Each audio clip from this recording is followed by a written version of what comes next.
Welcome to First Look, Washington Post Live's one-stop shop for news and analysis. I'm Jonathan Capehart, Associate Editor at The Washington Post. We're going to dive into the Israel-Hamas war, particularly the International Criminal Court and the prospects for Palestinian statehood, with Ishan Tharoor, founder and anchor of today's Worldview, The Washington Post's popular daily column and newsletter on global politics. Ishan, welcome back to First Look. To be here with you. Um, so I should also say we are awaiting a ruling from the International Court of Justice, a different court known as the World Court, and we'll bring that news to everyone once we get it. The ruling is due to come down at 9 a.m. Eastern time. But in the meantime, Ishan, on Wednesday, Norway, Spain, and Ireland announced they were moving to recognize a Palestinian state. 140 countries have already done so. Can you talk about the significance of that move? Is it symbolic or is it real? It's deeply symbolic.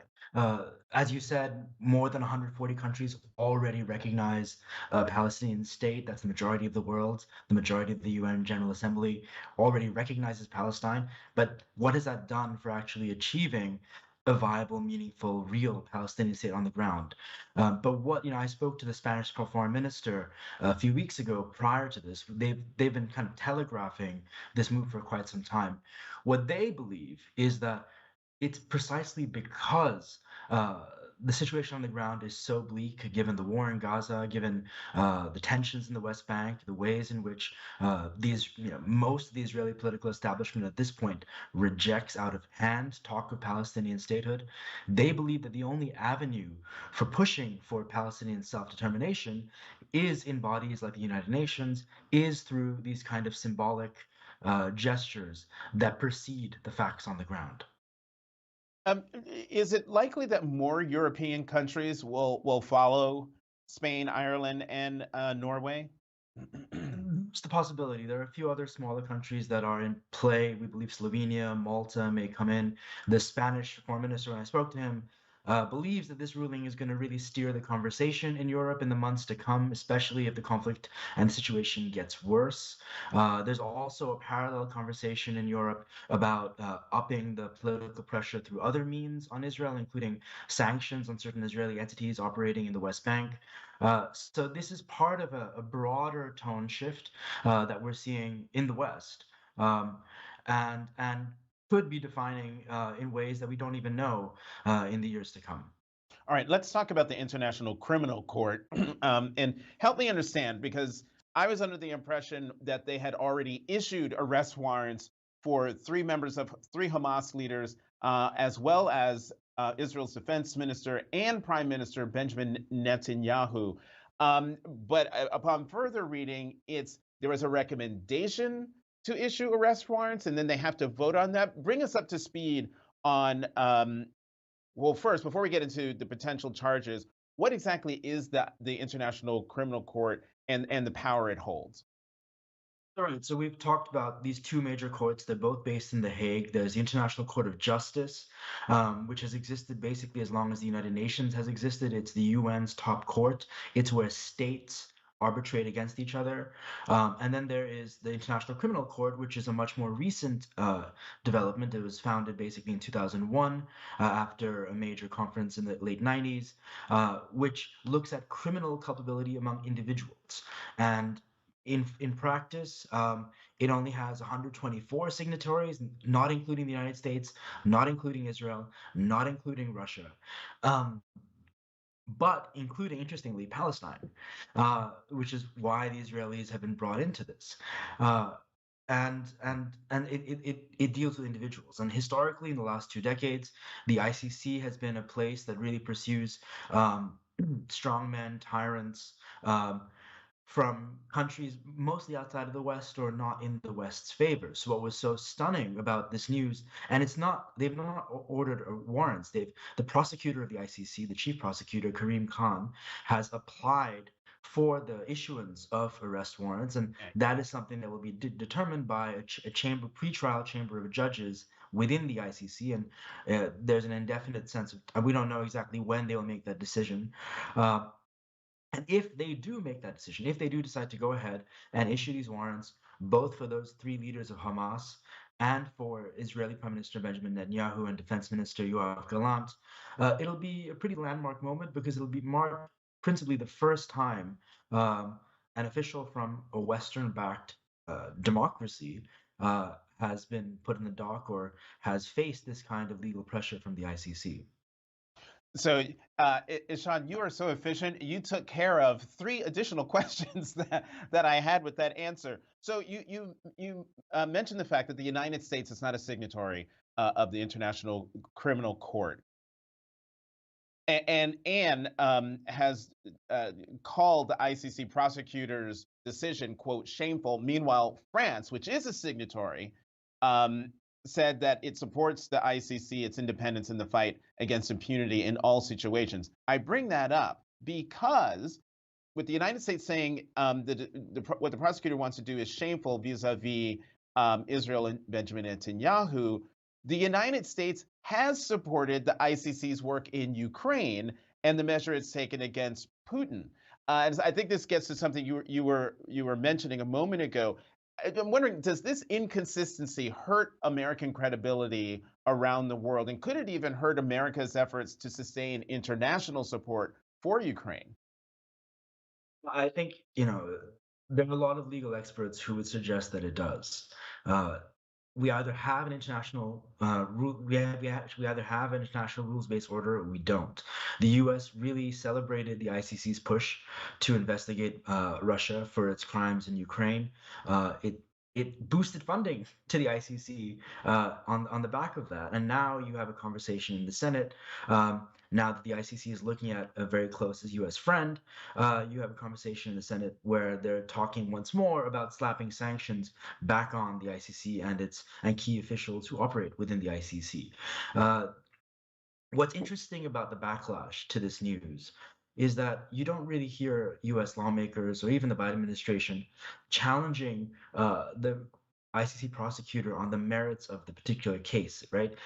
What they find appalling is that the ICC is investigating both Israel and Hamas essentially at the same time. They're not necessarily disputing what Karim Khan has said about what Netanyahu and Gallant are complicit in, which is specifically and heavily in this case deploying starvation as a method of warfare, the documented evidence that there is of Israel obstructing the flow of humanitarian aid, and yes, reports of where there's also significant documentation of Israel conducting war in such a way that has inflicted disproportionate and indiscriminate civilian harm.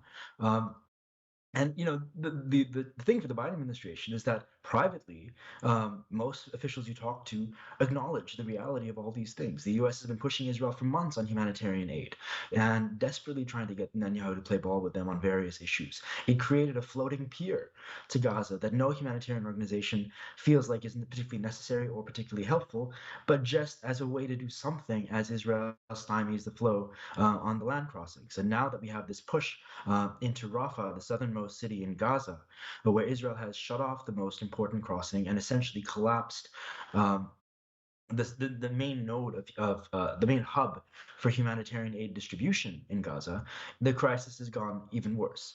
So, it's interesting to see the backlash, and absolutely what it has highlighted is to many people outside the West. And I've spoken to a minister from a country in Asia yesterday. I can't really name which one, who was precisely in a very knowing way. This is how many people outside the West view the United States as an imperial hegemon that speaks in lofty terms about universal principles and values, but when they don't want to apply them and when they don't find them convenient, they dispense with them or wheel around angrily, as we're seeing in this instance, to suppress their application. In about the minute or so that we have left, we're just going to go over because I need to ask you about this. About you've written that as these developments have taken place, you've written about the internal pressures Prime Minister Netanyahu is facing, and I'm just wondering real quickly, put those internal pressures that he's facing into a context over what's happening with the ICC and what we're awaiting from the ICJ, but also news from House Speaker Mike Johnson yesterday saying that an invitation has been extended to Israeli Prime Minister Netanyahu to deliver a speech before a joint session of Congress. How does that play into, or not, the internal pressures Netanyahu is facing at home? You're absolutely right. Netanyahu faces an inordinate amount of pressure at home. He is holding on to power through this war, and trying to keep the far right, which is, he's a pretty staunch right-wing prime minister, but he's in power purely out of an alliance with the far right in Israel. And keeping them on side is complicated at a time when you have the Biden administration really pushing Israel to think once more about the two-state solution, to make certain concessions to the Palestinian Authority. None of that interests Netanyahu's camp or base. And Netanyahu's at the same time very cognizant of the fact that there's a lot of the Israeli public that's furious at him. First, for the divisive way he was governing before October 7th, then for the perceived failures in preventing October 7th, and now in his conduct of the war, where many feel he is not prioritizing the release of hostages, uh, and instead pursuing a war that ensures that he stays in power while it's being prosecuted. But he's really kicked the can down the road about a day after scenario in Gaza, and you have Israeli security officials leaking their displeasure with him about that. So he's facing a huge amount of pressure within Israel. And then, of course, he has routinely throughout his political career turned to the US, turned to especially Republican allies in the US, to give him these kind of global statesman bona fides, to make him look, to show his own public how important he is, not just in the Israeli conversation, but in the American conversation, in the global conversation. And he has played this masterfully. And this will be yet another salvo of that, and particularly potentially quite impactful within the American conversation. I don't know, given all the anger around Netanyahu in Israel, whether it's going to necessarily help him that much at home. Mhm.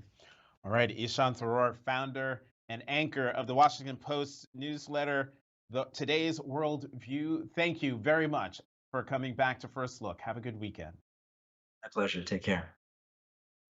Time for the Opinions Roundtable, so let's go to the opinion side of the Washington Post, where we will find Washington Post, this is the Brady Bunch boxes. Okay, at the bottom, Washington Post Associate Editor Ruth Marcus and Washington Post columnist Hugh Hewitt. Ruth, Hugh, welcome back to First Look. Thank you, John. Hey there. So, Ruth, let's pick up the conversation where I left off with Ishan, and just want to get your reaction to the potential for arrest warrants coming from the ICC and the reaction of European allies. So on the arrest warrants, I think these would be wrong, inadvisable, close to outrageous as a matter of law, and they would be foolish as a matter of politics. On the law, as Ishan mentioned, Israel is not a signatory to the ICC. There's a big debate about whether the fact that Palestine is a signatory can get coverage of Israel. But meanwhile, Israel has been through its own court system addressing the very serious and legitimate question of whether there's adequate humanitarian aid going to Gaza. I think that's an important question, but it's one that Israel is dealing with both on the ground and in its own court system. And the notion that Netanyahu and Gallant have engaged in a deliberate attempt to starve children, I think, goes far beyond the facts as I understand them. But also politically, no one would like to get rid of Netanyahu more than I would, and more than the majority of Israelis would. But having an arrest warrant here is going to do precisely the opposite. It is going to entrench him. It is going to have people rally around him in defense of this action because it's perceived to be outrageous in Israel. So it's wrong legally and it's counterproductive politically. So, Hugh, you've supported Israel's decision to invade Rafah, and there is news that Israel is expanding its operations in Rafah. However, American intelligence has said that this course of action, and I'm quoting here, is not worth the cost in terms of human lives, and destruction cannot achieve its objective, and will ultimately undermine broader U.S. and Israeli goals in the Middle East. So, Hugh, are you concerned that Israel's current course may prove counterproductive? No, I'm not. I think they have waited too long to go into Rafah. That's the counterproductive part. I do not believe the American intelligence community has a better grip on what's going on the ground than Israel. We heard for 3 months how Israel could not possibly move the people out of Rafah, and they have moved, as of yesterday, 950,000 people in a humane and orderly way to safer places. It's probably over 1 million now, and the fighting is going to expand. Nothing happens well in Gaza. Nothing good comes out of Gaza until Hamas is defeated and the hostages either liberated or found their bodies, as 3 more bodies were found today. And I believe that the Israeli War Cabinet, though they are divided among themselves over what steps to take and when, are united in going into Rafah. And I think the United States, as recognized by the Post this morning, laid down a red line and Israel ignored it. They're being very gentlemanly in how they ignore it. They're not saying we're ignoring that, but they are ignoring that because they've adopted Secretary Gates' view of Joe Biden. He's never right on issues like this. And just want to remind everyone, we're keeping our eye on the International Court of Justice, the World Court, which was set to release a decision at 9 a.m. Eastern on whether to issue an order to Israel to end its operations in Gaza. We're still keeping an eye on that, and if that decision comes down, I'll let you know, and we'll talk about it. But I want to move on and talk about former presidential candidate and South Carolina Governor Nikki Haley.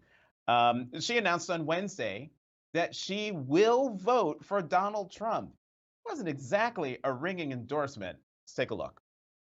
I put my priorities on a president who's going to have the backs of our allies and hold our enemies to account, who would secure the border, no more excuses, a president who would support capitalism and freedom, a president who understands we need less debt, not more debt. So, Ruth, I'm sorry, but is she even describing Donald Trump? I mean, Haley went on to say that she will still vote for him after calling him everything but a child of God on the campaign trail. What is she doing? What's her calculus here? Well, I have to say, well, I wish I had the numbers precisely at hand, but one of those statements is particularly risible. A president who would support less debt, not more debt. Look at what happened to the national debt under Donald Trump. It's unbelievable. But it's also completely believable because it's not a surprise. What did anybody expect of Nikki Haley that would be any different from almost every single one of her other Republican colleagues who still have any shredlets of ambition left? Those shredlets of ambition lead them to completely flip-flop because they need, in order to have, what's the old Clinton line, to maintain their political viability, they can't turn their back on Trump. They can't enrage the MAGA base any more than the MAGA base is already outraged. So this is Nikki Haley not worrying about 2024, but Nikki Haley worrying about 2028. You used one of my favorite. I love that word, risible. I'm gonna have to use that more in my writing. It's on my list. Hey, Hugh, what do you make of Governor Haley? I'm sure you have interviewed her multiple times. Was her decision inevitable? Yes, it was, because she wants to remain a viable factor in Republican Party politics. Our nominee is Donald Trump. I say our because I'm a Republican. I'm going to vote for him for a third time, absent some development that I do not presently foresee. I don't care if he's convicted by a partisan judge and a partisan jury in New York. And I think Nikki Haley is where most of the Republicans are. And in fact, the most interesting development in politics right now is the very quiet but very steady return of the never Trump exiles to the Trump camp. There's still an anti-Trump rump out there, and they're very loud, but there are lots of people, listen to the commentary podcast full of Trump skeptical people. They are coming back to Donald Trump, and not because they like him, but because they are appalled by Joe Biden's failure in Afghanistan, failure to deter Putin in Ukraine, and especially his failure to stand by Israel shoulder to shoulder. And so that is, to me, the most, not that Nikki Haley is going to vote Republican, she's a Republican, But there has not been one never Trump declaration letter. Like 8 years ago, we couldn't get through a day without getting a never Trump letter from some group of people. None this time around. The Republicans are coming home to Trump. Um, So sorry to stun you, Jonathan. No, Jonathan, can I jump in while you're gathering your thoughts there? No. I'm just trying to read the notes I was scribbling down because Hugh was talking about an anti-Trump rump out there. But I'm sorry, ever since Nikki Haley dropped out of the presidential race, her name's still on the ballot, and yet she still garnered 20% of the Republican primary vote. Ruth, is it fair or even rational to say that there's an anti-Trump rump, meaning a small cadre of people out there? And it does Hugh, however, have a point that those folks, that 20%, that consistent 20% that went for someone other than Donald Trump, that they will circle around come November and vote for Trump? Look, it depends on how large rumps come in different sizes, right?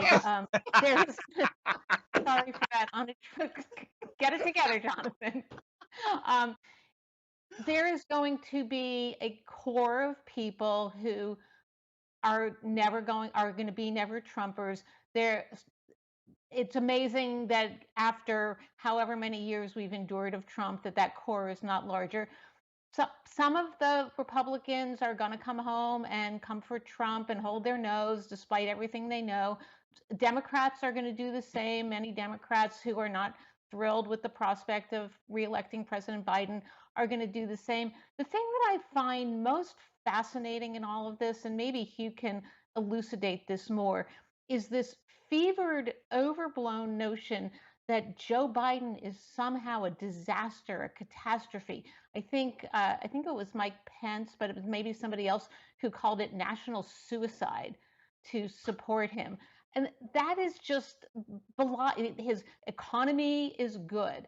His standing by allies, something that Nikki Haley mentioned, is remarkable and remarkably different from Trump's. I think his handling of Israel has been, by and large, very good and very supportive of Israel, with an understanding that there are problems with Israel's behavior and there are ways in which it has gone too far and needs to be reined in. And I could keep going on the Biden achievements, but you don't have to believe they're Biden achievements. But the notion that he would be a catastrophe compared to the evident catastrophe of Donald Trump is just shocking to me. Hugh, I'm going to give you a chance to weigh in here before we have to talk about the Supreme Court. But if you have a response to SCOTUS, because everyone knows what I think. I think the issue, it's all decided. I'm a Trumper. Other people are never Trumpers, and it's all decided. Let's go to the SCOTUS. Oh, all right. So I'm gonna go to Ruth first on this one, because Ruth, the questionable flags flown over the Washington area home and the beach house of Supreme Court Justice Samuel Alito, both flown during the insurrection of the Capitol on January 6th. This is outrageous, absolutely outrageous. But the question is, should he be impeached because of it? Ooh, eye roll. I think it's outrageous, and let me add a sentence or so on that. When you become a judge of any sort, but certainly a Supreme Court justice, you kind of make a deal that you are going to sublimate your personal views, your political views, your ideological predilections, and you're going to do your best to behave in a way that doesn't cast doubt on the independence and partiality of your decision making. It's totally true that justices of both parties have not always lived up to that standard, and there are, Justice Ruth Bader Ginsburg is a particular example of things that she said and did relating to Donald Trump that, as she herself said, were ill-advised. I don't think that impeachment is a very productive road to go down. What is that? Justice Alito has displayed on the bench and off opinions and behaviors that I hugely disagree with, but I do not see the high crime and misdemeanor here. And I think once we unleash impeachment in a political capacity as a weapon against Supreme Court justices or other judges, short of really gross financial or other misconduct or crimes, I think we're going down a very dangerous road.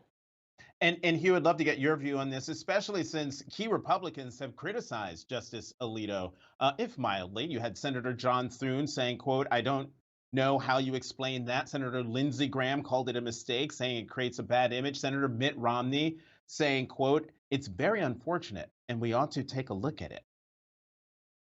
I don't know what Senator Romney means by that. The upside down flag is a distress signal, and I believe that has to do with the dispute with the neighbor. The pine tree flag is I'm in Maine. It's ubiquitous. It's everywhere. It's been everywhere. It's been everywhere in the United States since the Revolutionary War. It is a very standard sign. And I would like one rule about symbolism, which is if we're going to take symbolism into account, let's begin with the actual symbolism by the judge in the trial of Donald Trump in New York. He made a $15 contribution to Joe Biden and two $10 contributions to anti-Trump committees. Those are three contributions that were made as symbolic acts by a judge I think has been very biased. So I actually think when we get done with Judge Merchan, or Justice Merchan, they call him in New York, then we can move on to the spouses of justices. But I do not see an issue, and I doubt the American people do. And if anyone brings an impeachment count, they'll get laughed out of the Congress. Ruth, let's just talk about an allegation made by our colleague Hugh Hewitt. From your following of the Manhattan criminal case, do you agree with Hugh's assessment that Judge Juan Merchan has been biased? Well, look, I don't like judges who, or prosecutors for that matter. I don't like systems of electing judges. I think that systems where you have judges who are elected, some are elected, and depending on the state, on partisan lines, I think that's particularly problematic. I don't think judges should be elected or not, should be in the position of making campaign contributions. That said, and so I would have preferred if Justice Merchan did not do that. That said, from everything I've read and heard about his conduct of the trial, by the way, I wish we were hearing the audio of it so we could judge for ourselves. I think he has been very restrained, very even-handed, dealing with a very difficult defendant who he has held in contempt but not jailed, and seems to be doing a good job of getting this trial to a close, which will come next week. I am scribbling furiously because we're getting word that the International Criminal Court of Justice, the World Court, has ordered Israel to end its offensive in Rafah. I see you both shaking your heads. Just real quickly, because we're already over time. Hugh, you go first, and Ruth, your reactions. International bodies can lose legitimacy by underreaching or by overreaching. The League of Nations lost it in 1935 by failing to stop Mussolini's invasion of Ethiopia. Now the World Court will shatter its legitimacy in attempting to interfere with Israel's Section 51 of the UN Charter right to defend itself when an outrageous decision by out-of-touch justices who represent no one or anything, and I doubt have jurisdiction. Ruth? I'm with Hugh. Israel was invaded on October 7th. It has a right to self-defense, and for the ICJ to try to micromanage and order it not to engage in self-defense is truly outrageous, especially under the alleged supposed banner of supposed genocide. Really not acceptable. And with that, we're going to leave it there. Ruth Marcus, Hugh Hewitt, thank you as always for coming to First Look. Have a good weekend and have a good Memorial Day. You too, Jonathan. You too, Ruth. Thank you. And thank you for joining us. For more of these important conversations, sign up for a Washington Post subscription. Get a free trial by visiting WashingtonPost.com/live. You know, I do this every time because it's fun to see if I can do it right. Again, it's WashingtonPost.com/live. I'm Jonathan Capehart. Thank you for watching Washington Post Live's First Look.